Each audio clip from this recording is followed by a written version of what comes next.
तन बड़ा स्वस्थ है, खूब सुख सामग्री है, पर मन असंतोषी है, पापाचरण का संकल्प करने वाला है, भगवद विमुख चिंतन करने वाला है, वो हर समय जलता रहेगा। व्यर्थ की सोच, समय को नष्ट करना, संकल्प विकल्प करके गंदी बातों का चिंतन करना, मानो दुख का बीज बोना है। अब मन या तो प्रभु में लगेगा या जगत में लगेगा, जगत में लगेगा तो भोगों में लगेगा, भोगों में लगेगा तो पाप बुद्धि होगी, पाप बुद्धि होगी तो दुर्गति, दुख, विपत्ति, संकट, एक क्रम है। हमारा मन प्रभु में लगा हो और तन में गलित कुष्ठ हो, कीड़ा पड़ गए हो, तो भी कोई फर्क नहीं पड़ता। मान लीजिए, अभी मान लीजिए आपका शरीर स्वस्थ है तो मन को प्रभु में लगाने का अवसर है। आप बहुत कृपा पात्र हैं प्रियालाल के, उनकी कृपा को ठुकराइए नहीं।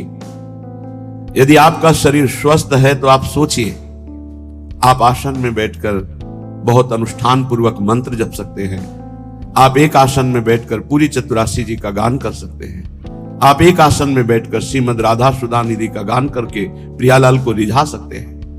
आपका शरीर स्वस्थ है तो आपकी साधना उत्तम बन सकती है। अब शरीर अस्वस्थ है, भगवदाकार बुद्धि है, कोई परेशानी नहीं तो शरीर जब अस्वस्थ होता है ना, तो ये मन, ये इंद्रियां, ये बुद्धि इसी शरीर में आसक्त हो जाती है। बस हाय हाय, क्लेश, चिंता, शोक यही बना रहता है। इसलिए यावत स्वस्थ विदम कलेवरम। बुद्धिमान वही है कि आग लगने के पहले आग बुझाने की भी व्यवस्था रख ले। आग लगने पर कुआं खोदना मूर्खता है। ऐसे ही शरीर रोग ग्रसित हो जाए, फिर सोचो मेरा मन भगवदाकार हो जाए, तो ये मूर्खता फिर नहीं लगेगा। यावत स्वस्थ विदम कलेवरम यावत च दूरे जरा। जब तक तुम्हारे अंग काम कर रहे हैं तो शत क्रियाएं कर लो, शत मार्ग का चिंतन कर लो, नहीं बाद में पछताना पड़ेगा। सच्ची मानिए, जब शरीर रोग ग्रसित होता है, भारी पीड़ाएं होती हैं, तो मन को प्रभु में लगाना असंभव। अगर मन की गति पहले से प्रभु में गई है तो और जोर से भागेगी प्रभु की तरफ। अगर कहीं प्रभु में हो गई है तो कोई फर्क ही नहीं पड़ता है। निशिवासर करी तिनकी सेवा, रात दिन रसिकों की सेवा करके तन मन की तपन मिटई है। सेवा शब्द को अच्छी तरह से व्याख्या की गई है, उनकी रुचि में रुचि मिला देना, उनकी आज्ञा पर चलना। देखो, यदि कोई रसिक महापुरुष आपको स्वीकार कर लिए हैं तो ये श्री जी की अहेतुकी कृपा आपके ऊपर हुई है। उनका किसी से राग नहीं है, राग पूर्वक वो किसी से प्रेम नहीं करते, किसी से उनकी ममता नहीं है। उस सम स्थिति को प्राप्त महापुरुष यदि आपसे राग पूर्वक, ममता पूर्वक बात कह रहे हैं तो आपके अहोभाग्य है। तू मेरा है, तू ऐसे चल, प्रियालाल को ऐसे प्राप्त कर, ये अहोभाग्य समझिए। वो अपने चिंतन को छोड़कर आपका चिंतन करके आपके दोषों की निवृत्ति के लिए आपको उपदेश कर रहे हैं। यह हेतु की कृपा लाडली जी की, आपकी तरफ वो देख रहे हैं, आपसे बात कर रहे हैं, आपको अपना मान रहे हैं, और कहीं आपको उनका उच्छिष्ट प्रसाद मिल रहा है, आपको डांट पड़ रही है, आपके अंदर उनका भय है, तो निश्चित आपका परम कल्याण कोई रोक नहीं सकता। ये बड़ी दुर्लभ कृपा प्रसादी होती है, ऐसा जिनको प्राप्त है। कौन सतमार्ग में प्रेरित करता है, कौन किसी को डांटता है सतमार्ग के लिए। तन मन जीवन वारिये भोरी, भोरी सखी है। अगर ऐसे रसिक मिल जाएं तो तन मन दोनों न्योछावर कर दो, उनकी आज्ञा पर चलो। जैसे बेटा स्वस्थ हो, खेल रहा हो, ये देखकर मां को जो सुख मिलता है वो किसी और को सुख नहीं मिलता है। और तो देखकर बस चल देगा, लेकिन सुखानुभूति मां को होती है। ऐसे ही जब कोई परमात्मा प्राप्ति के लिए साधन परायण होता है, हृदय में वो गुरु आज्ञा का पालन अक्षरशः करता है, तो जो गुरुजनों को सुख मिलता है, रसिकों को सुख मिलता है, वो कोई नहीं जान सकता। एक दृष्टि में जीवन का परिवर्तन करने की सामर्थ्य होती है। वो दृष्टि कब प्राप्त होती है?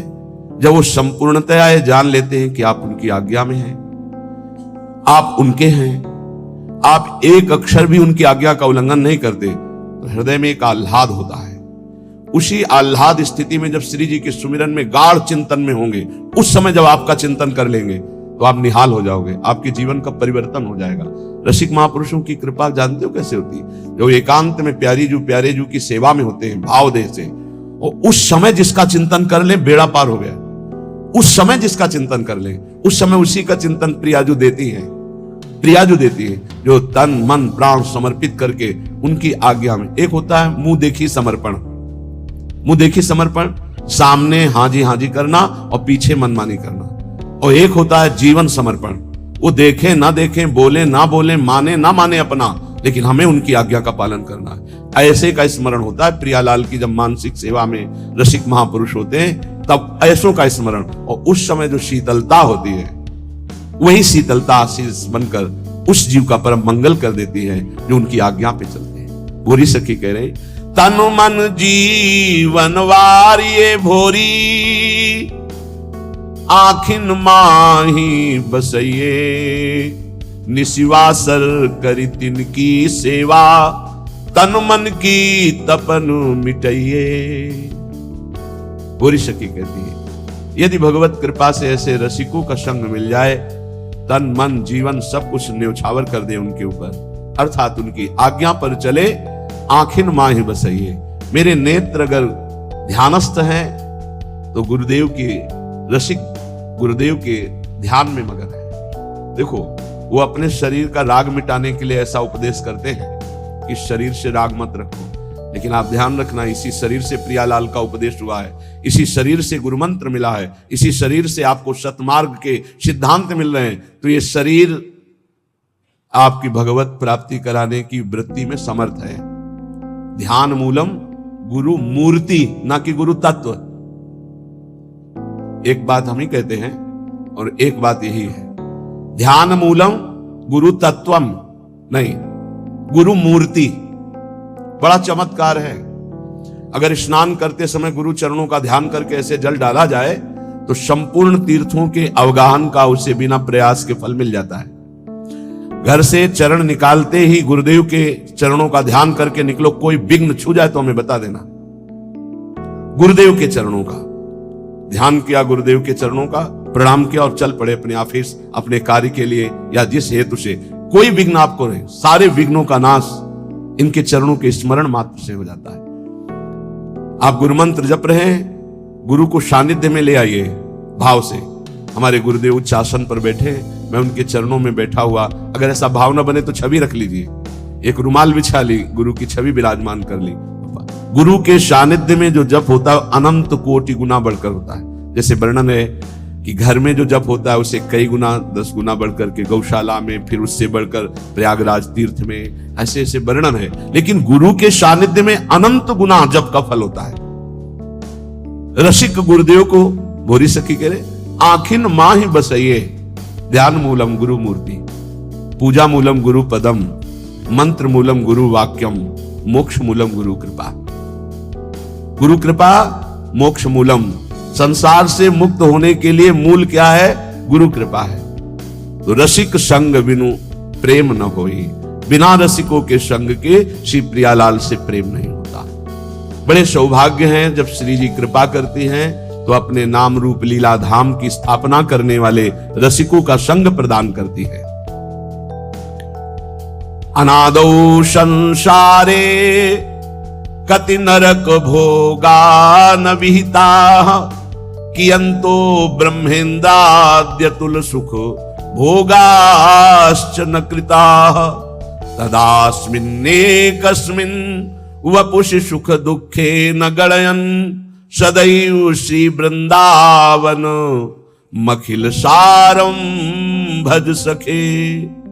हे सखे, हे मित्र, ये जो मैं तुम्हें बात कह रहा हूं इसे ध्यान से सुनना। तुम अज्ञानी हो इसलिए नहीं जान पा रहे। तुमने कितनी बार नरक भोगा है तुम्हें पता नहीं, कितनी बार स्वर्ग भोगा है तुम्हें पता नहीं। तुम इंद्र भी बन चुके हो, देवता भी बन चुके हो, अतुल सुख भोगे हो संसार के, और बहुत नरक भी भोगे हो, ये सब भोग चुके हो। इन काम क्रोध लोभ ने बड़ा तिरस्कार तुम्हें किया है, बड़ा तिरस्कार। अंदर से देखो, जो काम के गुलाम हैं, अंदर से देखो कैसा ये नचनी नाच नचाता है, कैसा ये तिरस्कार करता है, पागल श्वान की भांति घुमाता है। गोस्वामी तुलसीदास जी ने लिखा है, पद सिर त्राण बजे, जूते पड़ते हैं सिर पे, फिर भी इसको समझ में नहीं आता। ये काम क्रोध लोभ मोह मद मत्सर, ये दुर्गति की हुई जीव की है, फिर भी इसको समझ में नहीं आता। सिर पद त्राण बजे, हरिजु मेरो मन हठ न तजे। इन भोगों ने कितना तुम्हारा अपमान किया, तो स्वतंत्र विनाशी, कितना परास्त हो गया। कामी पुरुष चरणों में झुकता है सिर्फ काम संयोग के लिए, कसम खाता है कि आपके सिवा मैं किसी से, क्या क्या दैन्यता, अगर ऐसी दैन्यता गुरुदेव से कर देता तो परब्रह्म की प्राप्ति हो जाती। आप बोलो, आप कहो तो अभी प्राण त्याग दे, आप बोलो अभी प्राण त्याग दे, त्याग देते हैं। क्या क्या इस काम ने नचनी नाच नचा रखा है त्रिभुवन में। श्रीपाद कह रहे बहुत धैर्य पूर्वक, हे सखे, हे प्रिय मित्र, तुम्हें नहीं दिखाई दे रहा, मुझे दिखाई दे रहा है, क्योंकि त्रिकालज्ञ है, तीनों कालों का ज्ञान है। कह रहे तुमने कितने नरक भोगे तुम्हें पता नहीं। जैसे मां के गर्भ में रहे तो क्या पता हमें कैसा कष्ट था, कोई याद नहीं है। ऐसे कितनी बार तुम स्वर्ग गए तुम्हें पता नहीं। अर्थात स्वर्गिक सुख, नारकिक दुख, इनको तुम बहुत भोगे हो। इन काम क्रोध आदि दुश्मनों ने कितना तुम्हारा तिरस्कार किया। धिक्कार है, धिक्कार है। बहुत बहुत विचित्र दशा है। महाराज पुररवा का वैराग्य एकादश स्कंद में लिखा हुआ पढ़ना चाहिए। वो महाभारत में हमने पढ़ा पुररवा जी की दशा, पागलों जैसे उर्वशी के प्यार में डूब। ऐसी स्थिति के प्राण निकल जाएंगे जब उर्वशी अंतर ध्यान हो गई। पागलों जैसे चक्रवर्ती सम्राट महाराज पुररवा, बस जैसे कोई विरही, हा प्रियालाल, हा प्रियालाल, ऐसी दशा। ये दशा देखकर देवी उर्वशी पुनः प्रकट हुई।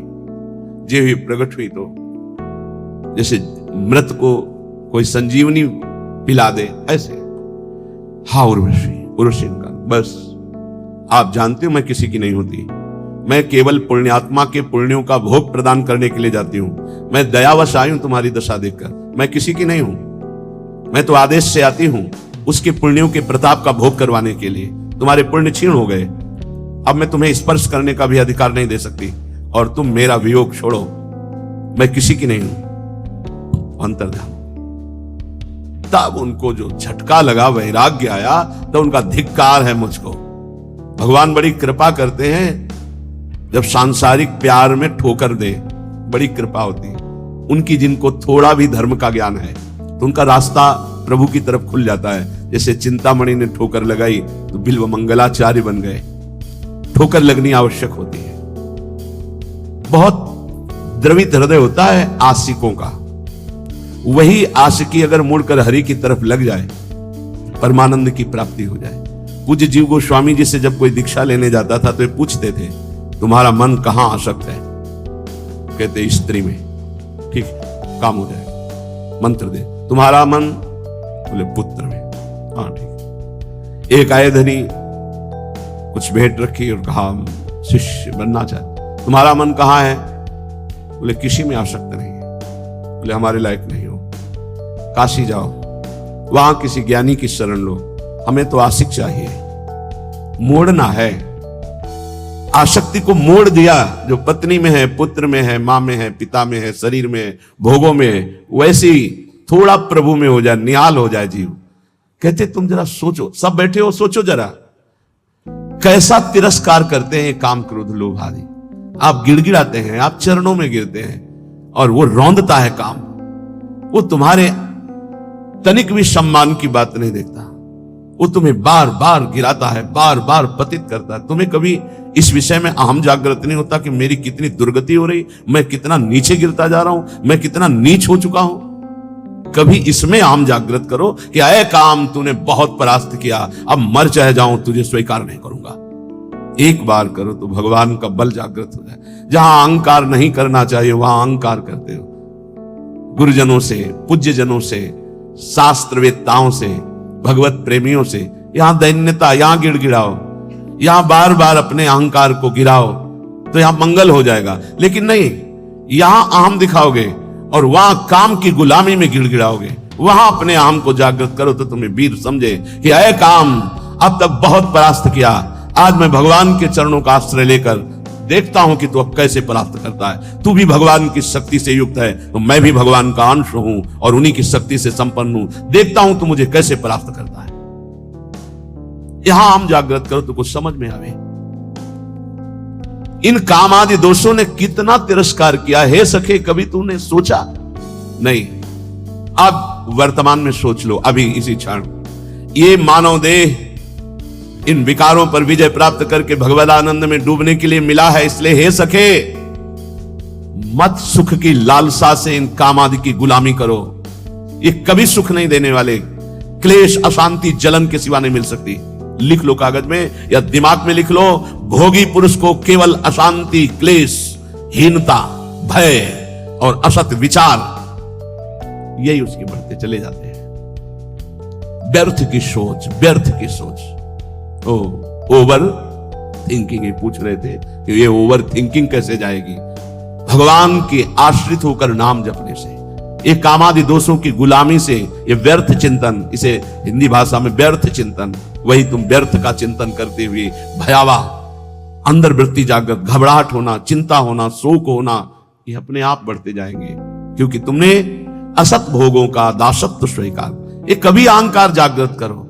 हम कहते हैं जागृत करो, घमंड करो इस बात का कि हम प्रियाजू के हैं, हम प्रभु के हैं, अब तुम विकार मुझे कैसे परास्त कर। नहीं, गुरुजनों से आंख टेढ़ी करके देख सकते हो लेकिन विकारों से नहीं। ये आप अंदर देख लो, बैठे हो अपने सब, जैसा वो कहेंगे वैसे ही तुम्हें घुटने टेकने होंगे। वहां अहंकार तुम्हारा नहीं दिखाई देता। बहुत हुआ, अब नहीं, कभी ऐसा नहीं सोचते हो। अगर सोचोगे भी तो एक ही धोबिया पछाड़ मारेगा, काम की मुंह भरा गिर जाओगे। अगर बचना है तो हरिनाम बल, राधा राधा राधा राधा और महापुरुषों के चरणों का आश्रय करे। परम सार श्री वृंदावन में आ जाओ, रसिकों का संग करो, नाम बल जागृत करो और इन विकारों की गुलामी से मुक्त हो जाओ। बहुत बार स्वर्ग भोगे हो, बहुत बार नरक भोगे हो। कहे कि अंतो ब्रह्मेंदाद्यतुल सुख भोगाश्चन कृता। तुमने ब्रह्म सुख, ब्रह्मा का सुख, इंद्र का सुख, देव सुख सब भोगे। अनादौ संसारे कति नरक भोगान विहिता। ये अनादि है, कब से हुआ कोई पता नहीं। कितनी बार नरक भोगा तुमने। अभी भोगों का तिरस्कार सह रहे हो, काम क्रोध आदि की गुलामी में फंसे हो। अरे जागृत हो, तू अविनाशी का बच्चा है, तुझे कोई नहीं परास्त कर सकता। शरीर भाव में आने के कारण तेरी दुर्गति हो गई। उठ, अपने स्वरूप को जान। इसीलिए मानव देह मिली है। श्री वृंदावन वासी पाद रजसा सर्वांगमा गुंठयन। श्री वृंदावन में कमुज्ज्वल तमम पश्यन समस्तोपरि। श्री वृंदावन माधुरी भिरनिशम श्री राधिका कृष्णयो। रप्यावेश मनुस्मरन न दिवस श्रीधाम वृंदावनम। कैसे शरीर पावन हो, मन पावन हो, मेरा पवित्र हम कैसे हो जो मैं निर्विकार हो जाऊं। कह रहे जो वृंदावन के प्रेमी रसिक जन हैं, ब्रजवासी जन हैं, इनकी चरण धूलि में लौट जाओ। इनकी चरण रज रोज शरीर पे लगा। श्री वृंदावन वासी पाद रजसा सर्वांगमा गुंठन। बहुत बड़ी वस्तु है ये वही पकड़ सकता है जिस पर श्री जी की अहेतु की कृपा है। भरत जी जो जड़ भरत जी के रूप में है, उन्होंने यही कहा, बिना महत्पाद रजोभिषेकम, बिना महापुरुषों की चरण रज से अभिषिक्त हुए ये ब्रह्म बोध नहीं प्राप्त होता। प्रहलाद जी ने भी कहा, जब तक अकिंचन भगवत प्रेमी महात्माओं की चरण रज में अभिषेक नहीं होगा, तब तक मेरी जैसी मति है ऐसी हरि में नहीं होगी। नैषाम मति तावदुरुक्रमान्य। यहां श्रीपाद कह रहे हैं, काम क्रोध आदि पर विजय प्राप्त करने के लिए, समस्त भोगों पर विजय प्राप्त करने के लिए, समस्त दोषों का तिरस्कार पूर्वक त्याग करने के लिए क्या करो? बोले श्री वृंदावन वास पाद रजसा सर्वांग मां गुंठेन। कोई अंग न बकाया रहे, पूरे शरीर में वृंदावन की रज लगाओ। ये चिकनी चमड़ी रजोगुण पैदा करके भोगों में फंसाती। मान लीजिए हमारी प्रार्थना, जितना शरीर को सुकुमार करोगे, साबुन लगाओगे, चिकना करोगे, उतना ही मन गंदा होगा। लिख लो दिमाग में, शरीर राग त्यागी ही भगवत अनुरागी होता है। इस बार बढ़िया शरीर मिल गया, अगर बढ़िया कार्य नहीं करोगे तो घटिया शरीर मिलेगा। न जाने कितने पशु पक्षियों को क्या क्या पीड़ाएं सहनी पड़ती, क्या क्या कष्ट सहना पड़ता है। कैसे? इसलिए इस मानव देह की चिकनाहट चमड़ी को देखकर गर्व मत करो कि मैं रूपवान हूं या तू रूपवान है। हाँ, कोई रूप नहीं, ये सब मरे हुए रूप हैं। मृत्यु लोक है इसका नाम। अगर रूप ही देखना है तो ऐसे ऐसे रूप हैं कि बड़े बड़े जितेंद्री मूर्छित हो जाएं देवलोक में, ऐसे रूप हैं। और देवलोक भूलोक रसातल सुनि कवि कुल मति डरिए, सहज माधुरी अंग अंग की कई कासो पट तरिए। देखो माई सुंदरता की सीमा। आओ इधर देखो रूप, लालजू का लावण्य देखो, प्रियाजू का रूप देखो। श्री वृंदावन में कम उज्ज्वल तमम पश्यन समस्तोपरि। पश्यन देख बा माधुर्य रस की वर्षा करने वाले श्री राधिका कृष्ण योग श्री श्यामा श्याम यहां बेरण कर रहे। इसलिए मेरी बात मान जा, वृंदावन की रज को एकत्रित कर लो और स्नान के बाद रोज लगाओ। हमारी ये बात मान लो, ये जब तक रजकण शरीर में नहीं लगेगा तब तक विषयों पर विजय प्राप्त करना बहुत कठिन है। ये सद्य वशीकरण चूर्ण मनंत शक्तिम तम राधिका चरण रेणु मनुस्मरामि। ये श्री जी की चरण रज, ये श्री जी की रसिकों की चरण रज में अनंत शक्ति है। उसी अनंत शक्ति से हम इन काम आदि दोषों पर विजय प्राप्त कर सकते हैं। इसलिए परिचर चरण सरोजम तद गौर श्याम रसिक दंपत्यो वृंदावन नव कुंजावली सुमहानंग व्यूहलयो। यदि तू गौर श्याम चरणारविंद की परिचर्या, उनकी समीपता, उनका दर्शन जो इस संसार रूपी महान ज्वाला से आपको बचा लेगा, गौर श्याम चरणारविंद यदि ऐसा चाहता है तो नवीन नवीन कुंजों में विहरण करने वाले श्री प्रिया प्रीतम के भाव में जो डूबे हुए रसिक जन हैं, उनका संग करो, उनकी चरण रज माथे पे लगाओ, उनकी आज्ञा पे रहो। तो परिचर चरण सरोजम, तो उसका परिणाम क्या होगा? तद गौर श्याम रसिक दंपत्यो, दंपति श्री प्रिया प्रीतम जी ये आपके नेत्रों में ऐसी सामर्थ्य दे देंगे कि फिर ये दृश्य बदलने लगेगा। चिदानंद यही वृंदावन है, यही की अद्भुत नौ कुंज, नवीन नवीन लताएं, नवीन नवीन क्रीड़ा परायण श्यामा श्याम ये आपके नेत्रों में झलकने लगेंगे। अब श्री जी के पास चलो, तो एक तैयारी कर लो, मरना है। अब ये समस्या है, श्री जी ऐसा कुछ करें कि एक जो है हवाई जहाज भेजे और उसी में सब बैठ जाएं आराम से, जा रहे निकुंज, ऐसा तो चलेगा, लेकिन मर के चल रहा है। और इस देश में मर के ही चलना होता है। मरो रे जोगी मरो, मरनो है मीठो, ऐसे मर के देखो जैसे गोरख मर दीठो। जीवित मर जाए उलट आप में समाये, नारायण अति कठिन हरि मिलन की बाटिया में पग पीछे धरे प्रथम शीश देकार। एक बार निश्चय कर लो, तैयारी करो श्री जी के पास जाने की। कोई तैयारी नहीं कर रहा है, सब तैयारी रहने की कर रहे हैं। कोई लाखों में एक चलने वालों में तैयारी कर रहा है कि मुझे श्री जी के पास जाना है। जाने वाला जो कुछ रखना होता रख देता है, जो कुछ समर्पित करना होता समर्पित कर देता, बिल्कुल तैयारी फिट, हर समय तैयार रहो। ट्रेन आने का तो समय होता है, अमुक प्लेटफार्म में यात्रीगण ध्यान दें, ये प्लेटफार्म में ये ट्रेन आ रही है। अपने तो ना प्लेटफार्म का पता है, ना ट्रेन नंबर का पता है, ना समय का पता है। कभी भी बोले गए, अच्छा गए, बस इतना सुनने को मिलता है। रामकृष्ण मिशन में भर्ती किया, बोले वो दिल में ऐसा हुआ और हार्ट फेल हो गया। अभी कल ही परसों तो संस्कार करके आ रहे। यहां कब कौन बिछड़ जाए, जाने की तैयारी कर लो। हमारे सत्संग का उद्देश्य है प्रियालाल की प्राप्ति, और उस प्राप्ति के लिए आपको अटैची हर समय तैयार रखना है। अटैची में नाम वाणी होना चाहिए। नाम रूपी धन, वाणी रूपी धन आपके भाव रूपी अटैची में तैयार है तो आप पक्का समझो रिजर्वेशन है आपका। हमारी श्री जी के यहां से पालकी आती, विमान नहीं आता, ध्यान रखना। मधुर मधुर नौ किशोरी सखियां श्री जी की पालकी में बैठाल के ले जाती हैं उस नवीन सखी को। ये पूज्य पंडित गया प्रसाद जी ने देखा, जब भाई जी पालकी में बैठे हुए ब्रज में आ रहे थे, शरीर पूरा हुआ तो देखा कि आकाश मार्ग से नवीन नवीन 9 सहचरियां, बीच में एक नवीन सहचरी जो पालकी, जब गौर से देखा बाबा ने तो देखा ये तो भाई जी हैं और वृंदावन, यही तो आए सब महापुरुष। हम सबको श्री जी के पास जाना है, पर जाने की तैयारी कर लो। ये जो आज चर्चा अष्ट पुष्पों की हुई, मानसिक व्रतों की हुई, यही तैयारी है।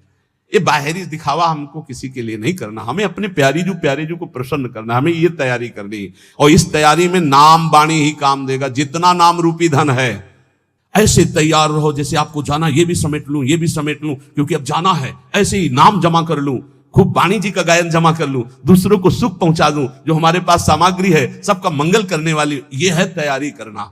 दूसरों का छीन छीन कर बैंक बैलेंस करना, सुख भोगना, ये तैयारी करना है। या पुनः आने की व्यवस्था करना है। ये आना जाना मिटाना, ये केवल मानव जीवन से हो सकता है, अन्य जीवन से नहीं। इसलिए खूब नाम जप करो। और एक दिन कोई ऐसा ना जाने पाए जिस दिन तैयारी ना हो तुम्हारी। जो चलने के लिए तैयार रहता है उसको मृत्यु नहीं होती, महोत्सव होता है। और जो तैयार नहीं होता उसकी मृत्यु होती है। अपने को महोत्सव, अपनी तैयारी है।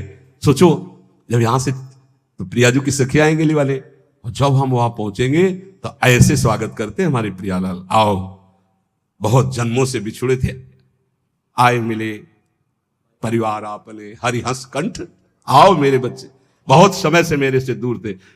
अभी हमको प्रियालाल पराये लग रहे हैं, ये अपने लग रहे हैं। लेकिन सच्ची मानना, जिस दिन तो अनंत जन्मों से जिनसे हम बिछुड़े थे, मैं उन्हीं का हूं, पक्का उन्हीं का हूं, उनसे बिछुड़े थे, तब वो जो सुख मिलता है, पहचान जो छुप गई थी, स्मृति जो नष्ट हो गई थी, वो स्मृति जब जागृत हुआ, अरे मेरे प्रभु, मेरे स्वामी, मेरे अंशी, महान सुख। और वहीं चलना है। नजदीक आ चुके हो, तैयारी भर कर लो, बस तैयारी कर लो। नाम वाणी की तैयारी है, परम धन राधा नाम इकट्ठा कर लो, खूब वाणी जी का गायन करो, किसी को दुख मत पहुंचाओ, चलना है यार। किसी से बैर मत करो, चलना है। किसी से प्यार मत करो, चलना है। ना काहू से दोस्ती, ना काहू सो बैर, समा सर्वेषु भूतेषु मत भक्तिम लभते पराम। सब में समान भाव, भगवत भाव रखते हुए निकल चलो प्रियालाल।